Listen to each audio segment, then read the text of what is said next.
Welcome to my channel learn with live में आपका स्वागत है। आज का जो हमारा सेशन है ये हिंदी का है। इससे पहले हमने इसके 2 वीडियो आपको ऑलरेडी प्रोवाइड कर दिए हैं। जो अभी तक आपने नहीं देखा तो प्लेलिस्ट में पड़ी है वीडियो, जाके देख सकते हैं। जो हमारा ऑनगोइंग टॉपिक है वो अलंकार है। अलंकार हमने बताया था कि काव्य की शोभा बढ़ाने वाले शब्दों को अलंकार कहते हैं। अलंकार के प्रवर्तक कौन है? आचार्य भामा जी हैं। अलंकार का मतलब 2 प्रकार के होते हैं, एक शब्द अलंकार, एक अर्थ अलंकार होता है। लेकिन आचार्य भोज के अनुसार अलंकार के तीसरे भेद के रूप में उभय अलंकार की सृष्टि की गई थी। अब जिसमें से हमारा जो है अलंकार के भेद जो बताया गया था, जिसमें शब्द अलंकार हमने स्टार्ट कर दिए थे। जिसमें शब्द अलंकार के हमने आपको 8 भेद बताए हैं। मुख्य रूप से तो 4 ही भेद होते हैं, जिसमें से अनुप्रास यमक श्लेष हो जाता है शब्द अलंकार के, लेकिन 8 बताए गए हैं जिसमें से अनुप्रास यमक श्लेष और वक्रोक्ति अलंकार और पुनरुक्तिभास अलंकार, पुनरुक्तिभास वादाभास अलंकार और वीप्स अलंकार और लास्ट जो है चित्र अलंकार। जिसमें से हमने आप अनुप्रास को पढ़ाए हैं। आपको जो अनुप्रास के भी भेद 5 बताए हैं, जिसमें 5 भेद अनुप्रास के जो बताए हैं, वृत्ति अनुप्रास अलंकार था, श्रुति अनुप्रास अलंकार था, छेक अनुप्रास अलंकार था, अंत्य अनुप्रास अलंकार था, लाट अनुप्रास अलंकार था। जिसमें ये 5 को भी हमने डिस्कस कर लिए। 2 पार्ट इसके आ चुके हैं। आज जो स्टार्ट करेंगे वो होगा शब्द अलंकार का, जो होगा श्लेष अलंकार। श्लेष अलंकार। तो आइए टॉपिक को देर न करते हुए स्टार्ट करते हैं सेशन को। श्लेष अलंकार होता क्या है? श्लेष का अर्थ होता है चिपकना। तो इसकी परिभाषा देख लेते हैं। श्लेष का अर्थ होता है चिपकना, अर्थात जहाँ पर एक ही शब्द के एक से अधिक अर्थ निकले वहाँ श्लेष अलंकार होता है। श्लेष अलंकार के मुख्य रूप से 2 भेद होते हैं। अब इसके भी 2 भेद होते हैं। कौन कौन से होते हैं? संभंग पद श्लेष अलंकार और अभंग पद श्लेष अलंकार। ये सब टीजीटी पीजीटी में पूछा जाएगा, दरोगा में भी पूछा जा सकता है, याद रखिएगा। अब पहले देखते हैं संभंग पद अलंकार। तो इसमें क्या होता है? जहाँ पर शब्द की विभाजित कर मतलब शब्द को विभाजित कर अर्थ की प्राप्ति हो वहाँ संभंग पद अलंकार होता है। जैसे चिरजीव जोरी जुरे क्यों न सने गंभीर को घटिए ब्रज भानुजा वे हलदर के वीर। तो इसमें जो है श्लेष का अर्थ मैंने बताया कि चिपकना है। तो इसमें जो है एक शब्द के 3 अर्थ जो है आपको कई तरह से मतलब विभाजित किया जाता है अर्थों में। यहाँ ब्रजभानुजा के अर्थ है कि ब्रजभानुजा या ब्रजभानु की पुत्री राधा या वृषभ की अनुजा गाय। इसी प्रकार हलधर के अर्थ में बलराम हल को धारण करने वाले, अर्थात बलराम जी को यहाँ चर्चाएं की गई है। और देख लेते जैसे घन आनंद प्यारे सुजान सुनो यहाँ का एकते दूसरे आंक नहीं, तुम कौन धौ पाटी पढ़े हो लला मन ले उपय देहु छटाक नहीं। यहाँ घनानंद का अर्थ है प्रेम का मार्ग अत्यंत सीधा और सरल है, जहाँ छल कपट के लिए कोई स्थान नहीं है। अब दूसरा देखते हैं अभंग पद श्लेष अलंकार। इसकी परिभाषा देख लेते हैं। जहाँ पर शब्द को विभाजित किए बिना एक से अधिक अर्थ निकाले जाएं वहाँ अभंग पद अलंकार होता है। जैसे देख लीजिए इसके एग्जाम्पल, चरण धरत चिंता करत चितवत चारों ओर सुबरन को खोजत फिरत कवि व्यभिचारी चोर। इस पंक्ति में सुबरन शब्द के 3 अर्थ हैं। कौन कौन? पहला जो कवि के मतलब सुबरन का जो पहला अर्थ है, कवि के संदर्भ में सुबरन का अर्थ है सुंदर वर्ण या अच्छे शब्द। और कवि के संदर्भ में सुबरन का जो अर्थ है उसका सुंदर स्त्री या सुंदर वर होता है। और कवि के संदर्भ में सुबरन का जो तीसरा अर्थ है वो होता है चोर। अर्थ में चोर के अर्थ में सोना होता है, जिसे गोल्ड कहते हैं। जैसे रहीमन पानी राखिए बिन पानी सब सून, पानी गए न उबरे मोती मानुष चून। इस पंक्ति में पानी शब्द के 3 अर्थ हैं। जब भी आपको ये एग्जाम्पल दिए तो आपको ये मानना चाहिए कि ये श्लेष अलंकार है, क्योंकि इसमें एक ही शब्द के 3 अर्थ आपको चिपके हुए मिलेंगे। मोती के अर्थ में पानी का शब्द अगर आप देखेंगे तो आभा हो गया, तेज या चमक हो गया। कहते नहीं कि मोती का पानी उतर जाए तो मोती बेकार है, जिसकी चमक उतर जाए तो बेकार है। तो यहाँ पानी शब्द का यूज हुआ है। मनुष्य के अर्थ में पानी का यूज कैसे हुआ? इज्जत, सम्मान या प्रतिष्ठा। कहते नहीं तुम बड़े पानीदार बन रहे थे, अब कहाँ गई तुम्हारी इज्जत। तो वहाँ मनुष्य के रूप में भी यहाँ पानी का यूज होता है। और चून, चून के अर्थ में भी पानी का अर्थ होता है कि जिस चूने में अगर पानी सूख जाए तो चूना खाने योग्य नहीं रह जाता। तो यहाँ 3 अर्थ पानी के शब्द बताए गए हैं। मोती वो पानी को जो है 3 रूपों में विभाजित किया गया है। तो यहाँ मोती, मानुष, चून तीनों के अलग अलग रूप में। जैसे देख ले, आ जाओ आ जाओ तरियोना ही रखियो श्रुति सेवक इक रंग, नाक बास बेसरी लहयो बसी मुक तनु कै संग। यहाँ जो है तरियोना और बैसरी जैसे शब्दों में श्लेष का विधान करके की है। तरियोना का अर्थ क्या होता है? एक कान का भूषण होता है। एक तरियोना का अर्थ हो जाएगा तैरना, एक तरियोना का अर्थ हो जाएगा नाव। मतलब 3 अर्थ इसके दिए, तो ये भी आपका श्लेष अलंकार हो जाएगा।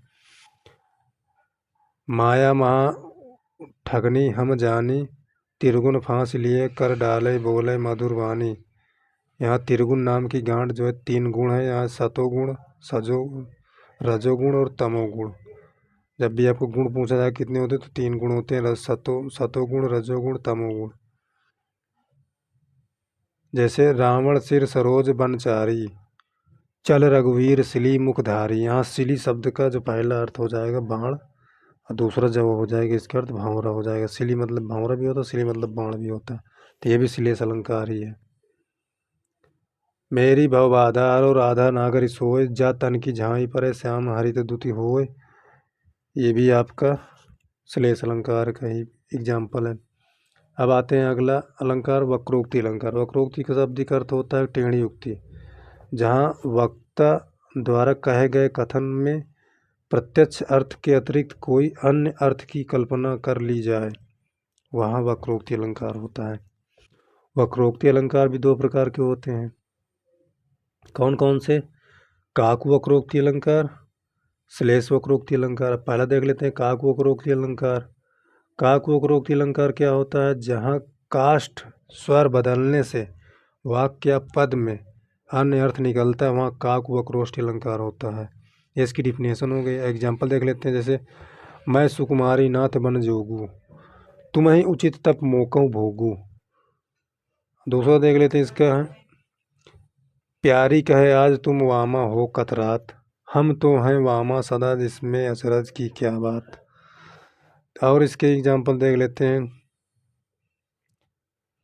मतलब इसके 2 एग्जाम्पल थे। दूसरा आ गया श्लेष वक्रोक्ति अलंकार, जहाँ पर वक्ता द्वारा कही गई बात को श्रोता श्लिष्ट अर्थ द्वारा अन्य अर्थ ग्रहण करता है, वहाँ श्लेष वक्रोक्ति अलंकार होता है। इसके एग्जाम्पल देख लेते हैं।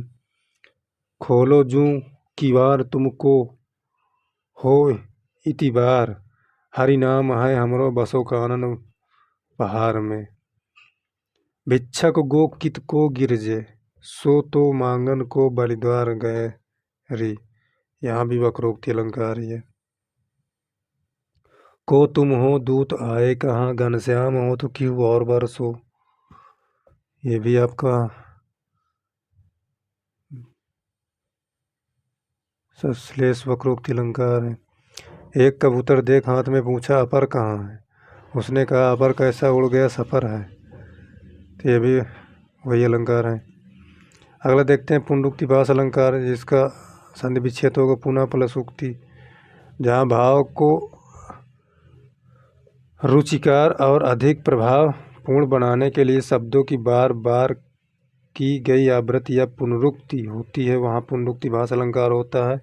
एग्जाम्पल देख लेते हैं। पुनि पुनि हसत कौशलाधीश, अब यहाँ बार बार आया एक ही शब्द, तो यहाँ पुनरुक्ति भास अलंकार होगा। याद आता है मुझे अपना वह तरौनी ग्राम, याद आती है लीचिया और आम, यहाँ भी पुनरुक्ति भास अलंकार है।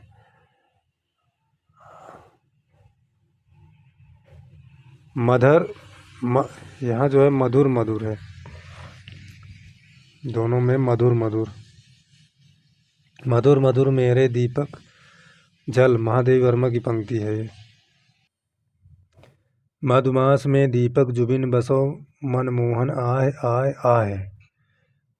मतलब मधुमास में दास जुबिन बसे मनमोहन अन्य अन्य अन्य।